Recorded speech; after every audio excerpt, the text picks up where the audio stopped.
This month's Game Crafter Spotlight game is Medieval Merchants, where they pay me to do a series of videos on a specific game. So this is in fact a paid review! Oh no! It's not going to feel like a paid review though, let me tell you that. Let's talk about it.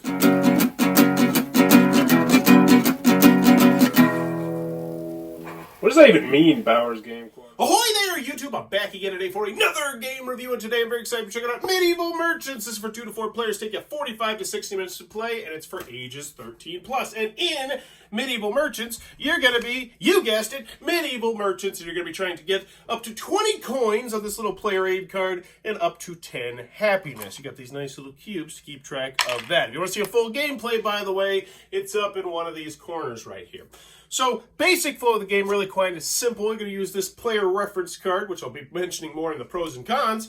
You're going to draw an event card. First thing you do is you draw one of these cool event cards. And this is one of the few things I do like about this game. There's a nice variety of event cards. They'll do different things. They'll make some of your people do cool stuff. There'll be bad stuff. There'll be good stuff. You never quite know what's going to happen. And there is a decent amount of these cards, so you're going to have to adjust to that. Next, you're going to do what's called a specialist action. So in the previous round, you're going to play some specialists out, and now you're going to reveal these specialists. And these specialists will do a variety of different things. They will go get you local resources, like food and iron and stuff like that, or they might attack other people, or they might get you, they might make smelters so you can smelt your iron into things so you can get more coins. And I'd say there's an okay variety of specialists in the game, but essentially this is where you're going to reveal those people. You're going to discard those specialists and the resources that those specialists require, and then you're going to take those actions in clockwise order around the table. Then you move to action number 3, which is where you're going to draw 5 new specialist cards into your hand, and you're going to have a massive hand of cards in this game. And then you're going to essentially hire them for next round when we get to the specialist action where you will reveal them. And then the last step in the phase is that you're going to be able to use some of your local resources or your overseas resources, because you can also play some specialists that will give you overseas resources, which are better because you have to go all the way around the world to get them.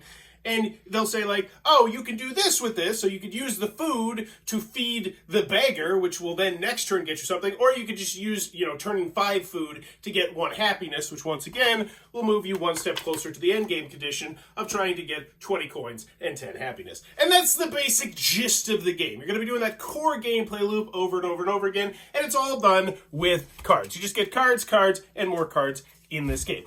So you want to see exactly how to play, gameplay video up here, but this is the pros and cons. And whenever I do a really negative review, I always like to make sure I got all my T's crossed and my I's dotted. So we're going to start on the pro side. It's never a good thing with my videos.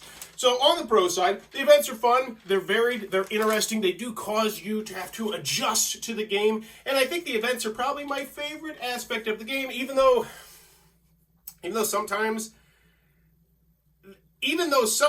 they're negative and they make the game harder to achieve the endgame conditions, and it's already kind of difficult to do that for a bunch of other reasons, which I'll talk about in the cons. But I'm trying to think of some nice stuff here before we really start hammering on this. Also, I like the artwork. Obviously, that's a your mileage may vary kind of thing, but I definitely think it's well done artwork. No one's gonna look at this artwork and be like, oh, this looks like it was drawn by like a 13-year-old or something like that. No offense, 13-year-olds, but take offense. The gameplay loop is okay, and the theme, it's there. It's okay. It doesn't feel completely mechanical. And that's all I got on the pro side. Not much. The rest of this paper is on the con side, so let's get into that. First, the rule booklet's not great, and for how small the rule booklet is, that's kind of annoying. How simple the game is, that's kind of annoying. And they tried their best to make the rule booklet better, but there's like little things, like when you first start the game, and you're like, all right, so I got these 2 tokens, I'm supposed to put them on the card. It doesn't say where to put them on the card. There's no spot for 0, so do you put it on the 1, or do you put it off to the side?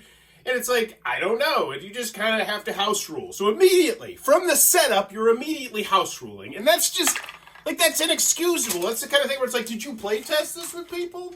Like blind play tests, where you just hand them the rules and say, hey, play this game. And then you take notes on what they did wrong. You say, oh, I have to add this to the rule booklet to let people know where to put their tokens because I don't have a 0 spot. And that's super annoying. And then there's like a card list. Like I said, they went out of their way in the rule booklet to try and make it so that it'd be easier because it's all a card game. So there's a whole bunch of cards in the back that say exactly how a card works. And I do appreciate that.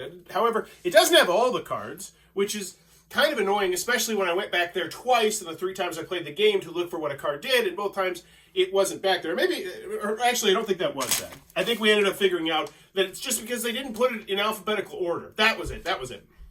And it's like, if you have a card list here, why not put it in alphabetical order? Like, why? It's mind-boggling to me that someone wouldn't think to do that. Because it just makes it so much easier to navigate it. Otherwise, when you're looking at the specialist, because it has its own special section, like, oh, do the specialist, it's like things are out of order, and I don't get, oh, actually the resources are in order, but then the specialists are not in order.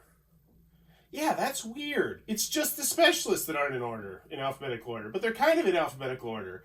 It's because it starts with leper. I don't know. One of the specialists, like one of the card areas in the back is in alphabetical order, it looks like now, and then one of them is not, and it's like, why wouldn't you make it both in alphabetical order? Little things like that, you know? Just make your game easier to play. All these are nitpicks. And I do want to say, all the cons I have are nitpicks, but when you have this many cons, they just kind of compile on top of each other. When I go back there, I expect things to be in alphabetical order, and it wasn't. And also, the unused rule space, because the rule booklet, once again, wasn't great. And then I see all this unused space, where it's just like you decided, yeah, we don't have any additional rules to put in there. It's kind of annoying. So, continuing on with the cons, the graphic design, the cards really blend together. Like, the backs of the cards kind of look samey and similar when they're in your hand. There's the local resources and the specialists and the overseas resources, and they all kind of look similar-ish. And you'll find yourself, because here's the thing. You're going to have a massive handful of cards. Because I'm going to go into the gameplay part of it. There will be times where it's like, oh, I can't really play too many of this. I can't play this. I can't play this. I don't really want to play this because I don't want to use this resource to do this one thing. And so you'll just end up hoarding specialist cards in your hands. Now, you can't really hoard resources too much because you can only have a hand limit of 5, but that doesn't count food. And once again, that's a really situational rule that'd be nice on your player reference card, but they decided to make the player reference card double-sided, but not really double-sided because the same information is on the front and the back, which just drives me mad when companies do that. Like, you're essentially saying all the information you need is right here. No, there's more that could be on here, and you just decided not to put it on there, and that's annoying. So, the cards really do blend together, and when you have such a massive handful of cards, like, you're going to have, like, 15, 20, 25 cards in your hand, potentially, at different points throughout the game. You're just like, oh, what's this one, what's this one? There's only one card you will have, which has any sort of, distinguishing feature, which is the apples here, which have the bright red, because you get this back every time. But the graphic design is a bit annoying. And there could be more info cards. I don't know what that means. I don't remember what it's saying there. It could be more info cards. Oh, could be more info on cards. There's it on there. Yeah, that's the other thing, too. Because, like I said, there'll be times where you'll go to the back of the rule booklet to figure out how a card specifically works, and you'll be like, why didn't you just squeeze that onto the bottom of the card? Because there's totally room to put the information on the card to make the game more enjoyable and playable without having to go back to the rule booklet, and they just decided, no, we're not going to do that on some cards, but then on other cards, they don't. So, like, It's weird. It's weird. It's one of those ones where it's like, I feel like someone in playtesting would have said something. I don't know. It's just this game it did not hit with us. So I do want to say, played it with a grand total of 3 other people across a couple different games, and no one liked it, including me. So 4 people I kind of subjected this game to. Nobody particularly enjoyed it. The best one I got was, I might play it again just to see if it's as bad as it was this time. Like, that's the biggest glowing endorsement was, yeah, I might play it again to see if maybe the other game goes smoother. And yeah. So there's also a slave card in here, which you gotta know that's not gonna be, that's gonna make a lot of people mad. Like, why would you put it in there? The thing is, it could have been so easily replaced by something else aside from a slave. It's like you intentionally were like, should we leave that in to tick people off?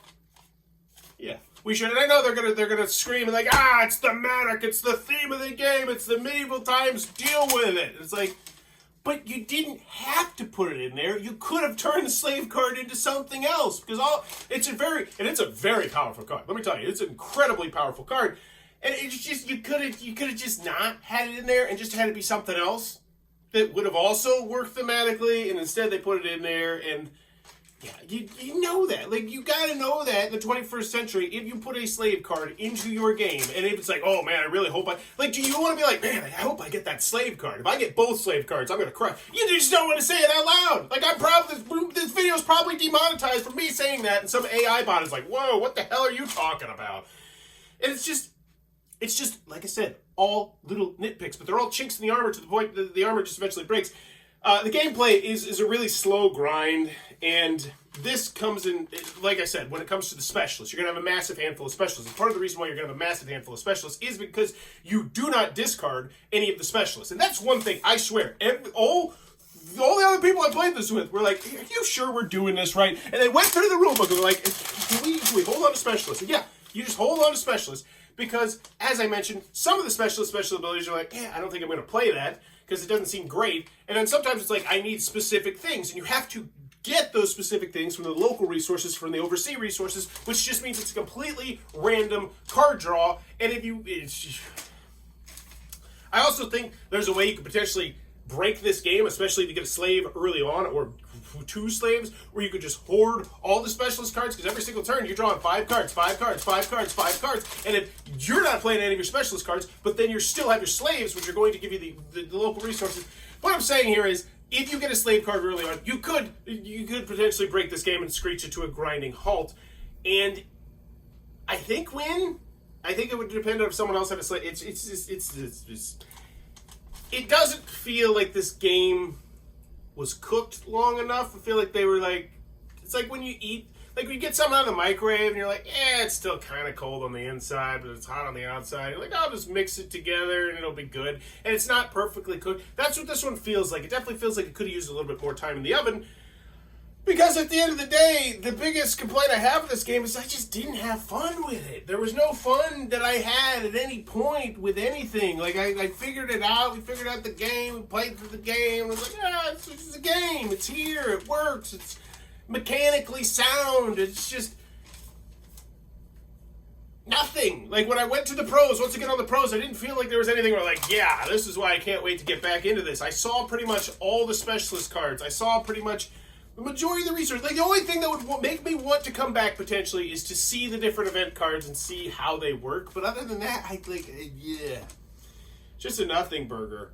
Unruly amount of cards in your hands at various points throughout the game, and this one just did not hit with me or with my group, or when I tried it again, or when I tried to play it against myself. It didn't hit, and here's the thing. I was trying to think about who I would recommend this game to, and no one. I can't think of anyone who'd be like, if you like this, you would absolutely love this game. And I played thousands of games. Thousands of games. And it's just, I don't know the market for this one. It's a game. It's there. I didn't feel like it was particularly clever. I didn't feel like it was particularly well designed. I didn't feel like it was particularly fun. Not to say that it sucks at any of those. It was just, yeah. So at the end of the day, final review, if I put a number on this, I put 7 is good, 8 is great, 9 is fantastic, we're nowhere near there, 6 is okay, 5 as 4 as an annoying kind of thing, and then so I don't think it's below that. I put this one at like a 4. If anyone wanted to play it, I would really be like, just no. Let's play something else. It's not. Yeah, 4 out of 10. I didn't have any fun with it at any point throughout it. And it's a lot of little things. And here's the bottom line. And here's the biggest thing that I can say about this. Even if there was a second edition and they went back in and they fixed a lot of those little negative cons that I had. They didn't add any more cards. They didn't add anything like that, but they fixed the graphic design to make it so it was easier to figure out which cards are which in your hand. And a lot of the other stuff, I still don't think I would have that much fun with the game. I think really it needs more variety to excel, more specialists, more resources, more ways to get things, because it's also just kind of a slow grind. Yeah. Medieval Merchants. Not really one I can recommend. But if it looks like it's your cup of tea, be sure to check out that GameCrafter link down below. And if you ever aspire to make your own game, GameCrafter is undoubtedly the way to do it. They make fantastic prototypes, but then you can also put those games onto the marketplace, and then people can buy those games, and then you will make a small amount of money off that game, and then you can even use it for Kickstarter. So you can use it to make Kickstarter games, and they'll ship it out to people. And they also have like this new service where you can like design your components there. It's amazing. It's amazing. If you haven't checked out the GameCraft, you need to check it out, but probably not for medieval merchants. And as always, thanks for your time, YouTube.